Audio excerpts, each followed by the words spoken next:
girl is still missing. Their daughter was swept away in the Camp Mystic flood disaster.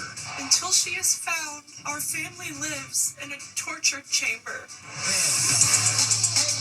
Male cheerleader backlash. Uproar as two guys join the pro football cheerleading squad. That's not what people want to see. What the hell are you doing?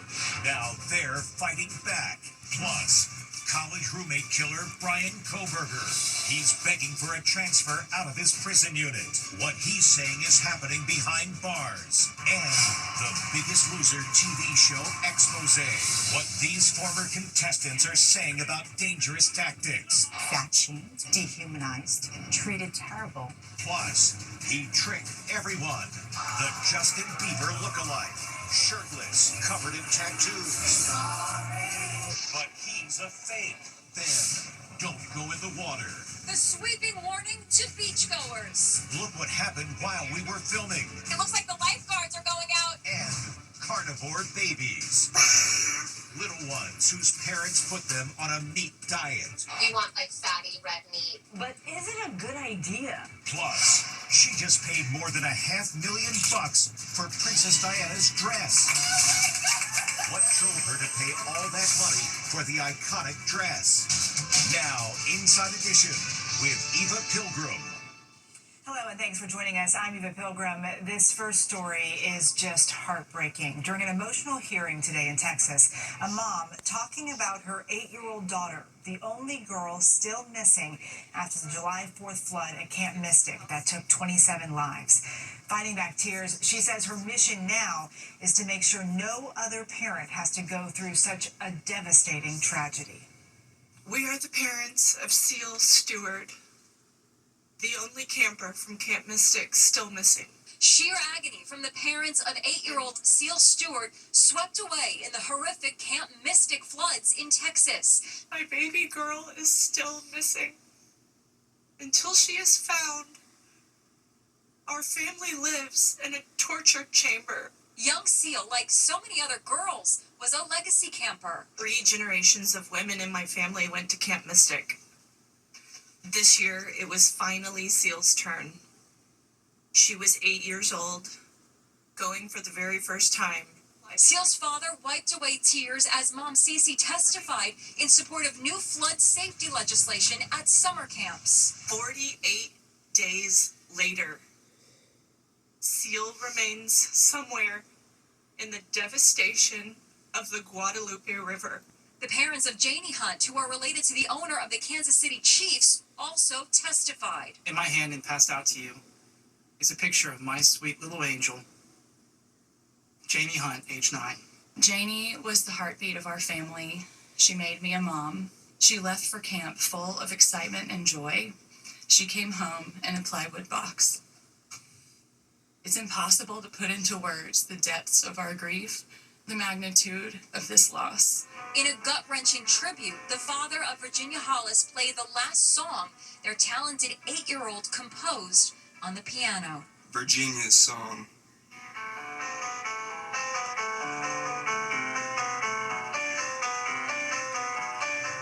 Just so awful. The parents are fighting for camps across Texas to relocate cabins away from flood-prone areas and for better evacuation plans.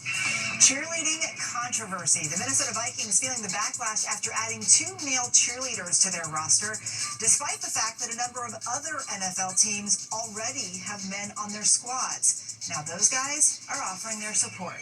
Here's Jim Murray. Male cheerleader backlash. These 2 guys are the newest members of the Minnesota Vikings cheerleading squad. Some fans are furious. That's not what people want to see. This is really what the NFL fans are showing up to see. Republican Senator from Alabama, Tommy Tuberville, a former college football coach, is also weighing in. I would like to ask the ownership of the NFL and the commissioner, what the hell are you doing? Louis Kahn and Blaze Sheik say being part of the Vikings cheerleaders is a dream come true. I went to a lot of Vikings games with my family, mainly my dad. Was definitely watching the cheerleaders thinking, like, I wish I could do that. NFL cheerleaders were always women until 2018, when two men joined the LA Rams cheer squad.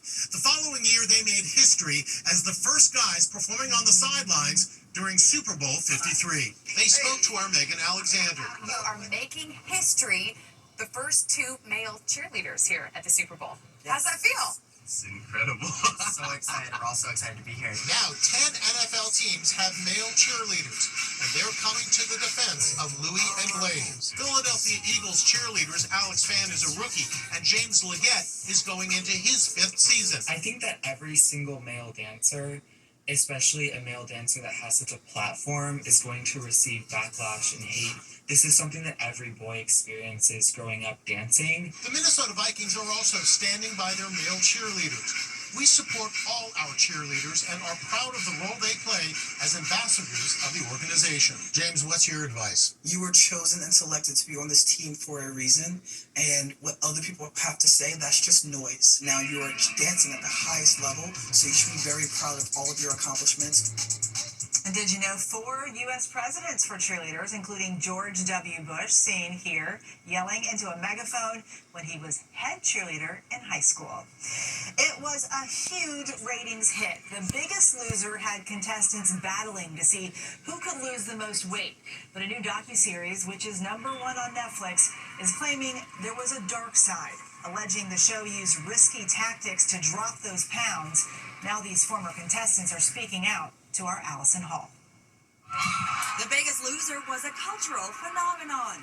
Millions watched as obese contestants competed to shed massive amounts of weight. They went on crash diets. There were punishing exercises with tough as nails trainer Jillian Michaels. Unless you faint, puke, or die, keep walking! And humiliating eating binges as some hungry contestants caved in to tempting spreads like this. The idea is that fat people cannot be trusted around food. Now a new Netflix documentary, Fit for TV, the reality of The Biggest Loser, is shedding light on the darker side of the show, which ran for 18 seasons before going off the air 5 years ago. Tracy Yukich tells Inside Edition she almost lost her life during a grueling mile-long run in 90-degree temperatures. She was rushed to the hospital.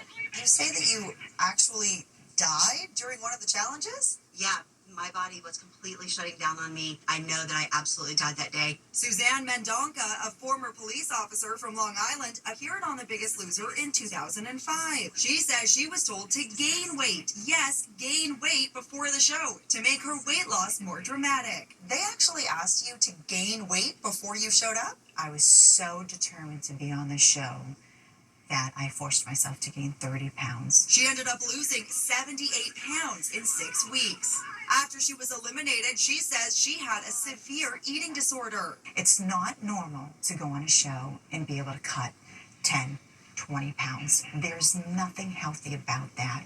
Contestants on The Biggest Loser recorded eye-popping weight losses each week, which some experts considered to be unhealthy. Many contestants say as soon as the show was over, they put that weight right back on. In 2009, Danny Cahill inspired America by losing an incredible 239 pounds in 7 months. Check out these before and after images. This is Danny today. Every pound is back on. Even the show's trainers were shocked at the gaunt appearance of Rachel Fredrickson, who lost almost 60% of her body weight in season 15. That's her next to her former self. Today, she shuns publicity after being trolled over her shocking appearance. If you want to be fat-shamed, dehumanized, treated terrible because you're obese, you go on The Biggest Loser. That would never happen today. In other news today, Brian Koberger, who murdered 4 University of Idaho students, is apparently having a hard time adjusting to life in a maximum security prison. Just days after being incarcerated, he submitted a handwritten note to prison officials begging to be immediately transferred to another block in the facility. Koberger claims he is being sexually harassed and constantly verbally tormented by other inmates. We'll have more on this development when you join us tomorrow. All along the eastern seaboard, people are bracing for Hurricane Erin, which is expected to bring waves over 20 feet high. And it couldn't have come at a worse time, the height of the summer season. Ann Mercogliano has more from the Jersey Shore, where beaches remain closed. Imagine your beautiful beach house is getting pounded by waves and you're watching every second to see if it withstands the wrath of Hurricane Erin. Everything we're being told is that tonight's going to be the worst. Gus Gusler owns an oceanfront second home in the Outer Banks of North Carolina. He's now waiting out the storm 250 miles away in Raleigh, keeping a nervous watch on the house via his iPad. How scary is it for you and for your neighbors? Well, I think it's pretty serious, and if we're talking about 14 to 20 foot waves, we're going to get a lot of damage. It's happening up and down the East Coast. These homeowners have evacuated. They're just hoping and praying. The entire East Coast on high alert. The time to evacuate quickly running out. Here in Seabright, New Jersey, the wind is starting to pick up, and you can see those red flags telling swimmers to stay out of the water. All of the beaches along the Jersey Shore are closed, and you can see why. Take a look at those waves.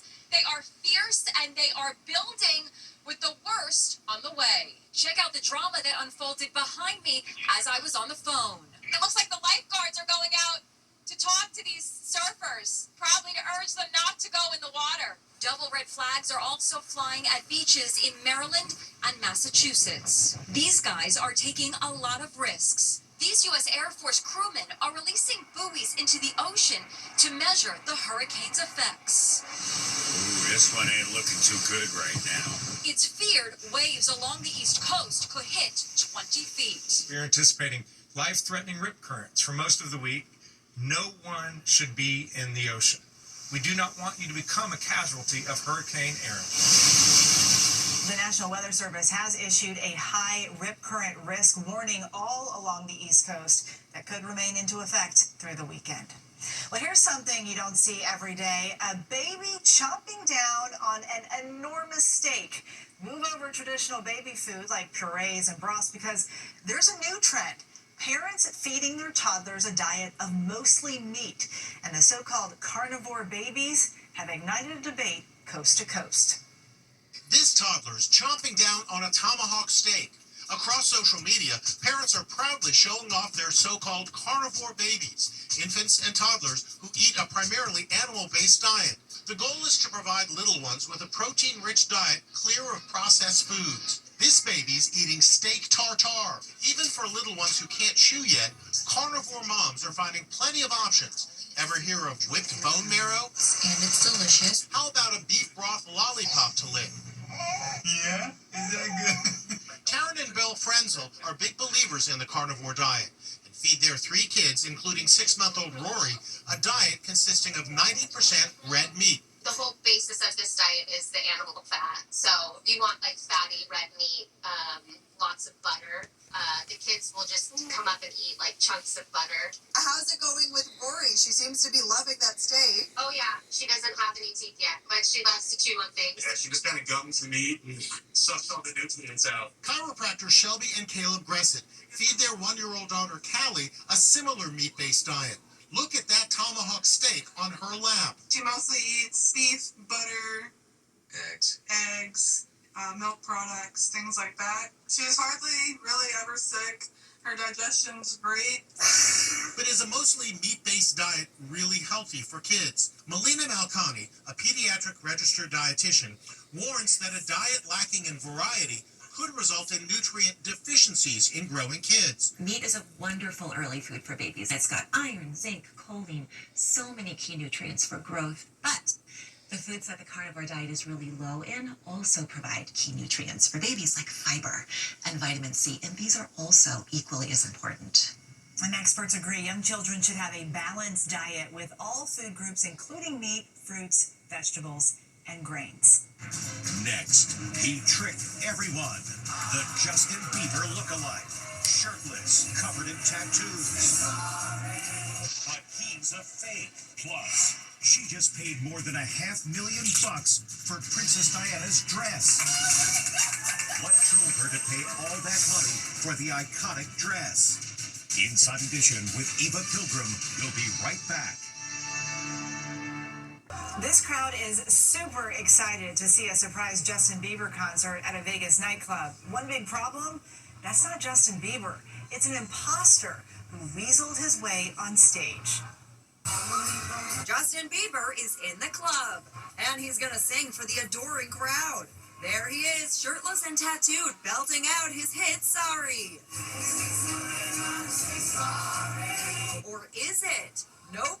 That guy is a fake. But he's so good, he's fooling everybody in the crowd, including the popular DJ Daniel Griffith, who can't believe his good luck. That was actually insane. It happened at the XS nightclub at the Wynn Hotel in Las Vegas. Only when the song was over did the DJ, who goes by the name DJ Griffin, realize the guy was a Bieber impersonator. Complete fake. No way. He sure has the Bieber look down pat. The buzz cut, the sunglasses, the hoodie. Here they are side by side.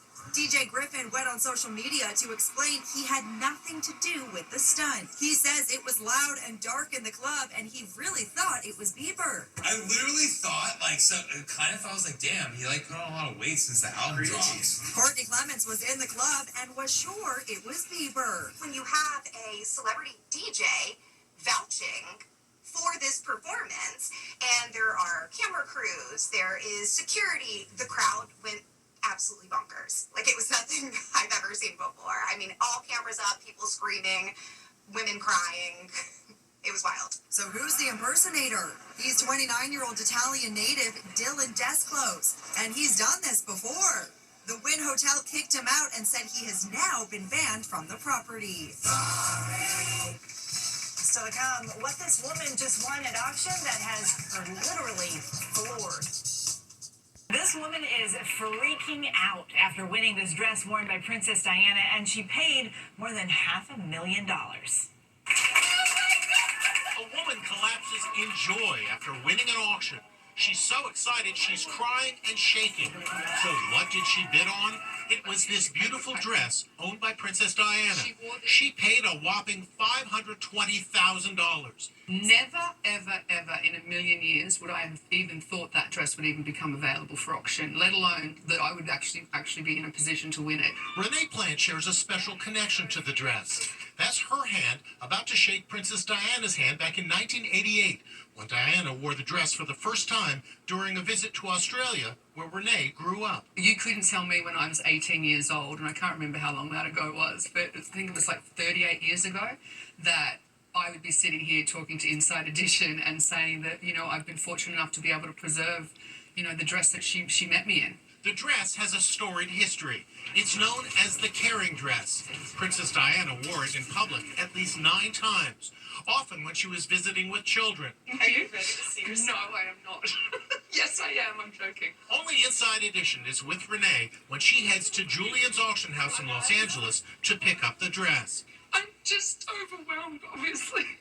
Renee puts white gloves on to make sure the dress doesn't get damaged. You don't want any oil or anything that is going to stain a dress, get it oily, or anything like that. And here it is, the one and only caring dress, last worn by the legendary People's Princess. That's a full circle moment. It's incredible. Renee runs a Princess Diana museum and is putting that dress on display. Still to come, a wild photo bomb. What a camera hawk. They're admiring a majestic tiger at the safari park. He's fed real good. But when they look down, a jealous donkey wants to show off his pearly whites. This guy's smiling. This donkey is definitely ready for his close-up. What a smile, and thank you for watching. We'll see you next time.